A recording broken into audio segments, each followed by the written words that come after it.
झारखंड विधानसभा चुनाव के लिए बीजेपी ने अपनी तैयारियां पूरी कर ली हैं। राज्य में 2 चरण में 13 और 20 नवंबर को वोटिंग होनी है और नतीजे 23 नवंबर को आएंगे। इस बीच बीजेपी ने उम्मीदवारों के नाम भी तय कर लिए हैं, लेकिन इससे बीजेपी के सहयोगी नाराज हो गए हैं। दरअसल बीजेपी की तरफ से साफ कर दिया गया है कि वो 68 से 70 सीटों पर चुनाव लड़ेगी। सहयोगी दलों के हिस्से में ज्यादा सीटें नहीं छोड़ी जाएंगी और इसी को लेकर रार मची हुई है।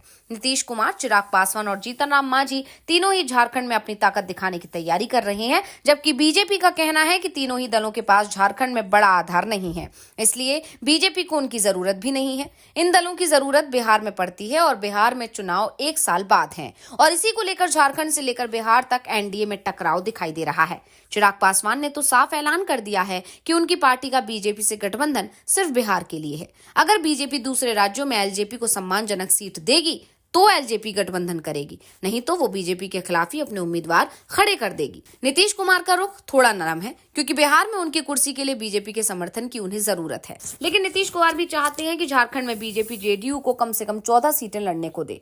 जिस तरह से 2009 में गठबंधन हुआ था उसी तर्ज पर इस बार भी हो, लेकिन बीजेपी ने साफ कर दिया है कि अब ऐसा गठबंधन संभव नहीं है क्योंकि झारखंड में जेडीयू अब पहले से बहुत कमजोर हो चुका है। फिलहाल सीट बंटवारे को लेकर जो जानकारी सामने आई है उसमें बीजेपी 69 सीटों पर चुनाव लड़ रही है। 1 सीट चिराग पासवान की पार्टी को और 2 सीट नीतीश कुमार की जेडीयू को दी गई है। बची हुई 9 सीटें आजसू को दी जा रही हैं।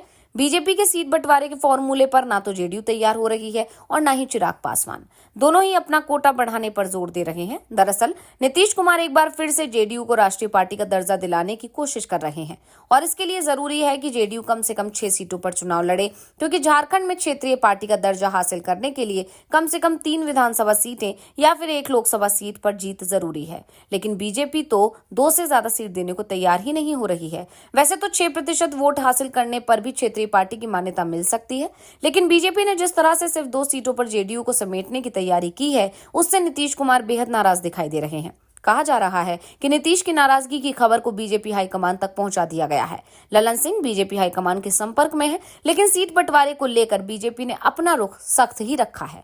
दरअसल हरियाणा विधानसभा चुनाव के परिणाम सामने आने से पहले बीजेपी की तरफ से कुछ नरम रुख दिखाने के संकेत मिल रहे थे, लेकिन हरियाणा चुनाव परिणाम सामने आने के बाद से बीजेपी का रुख अचानक ही सख्त हो गया है।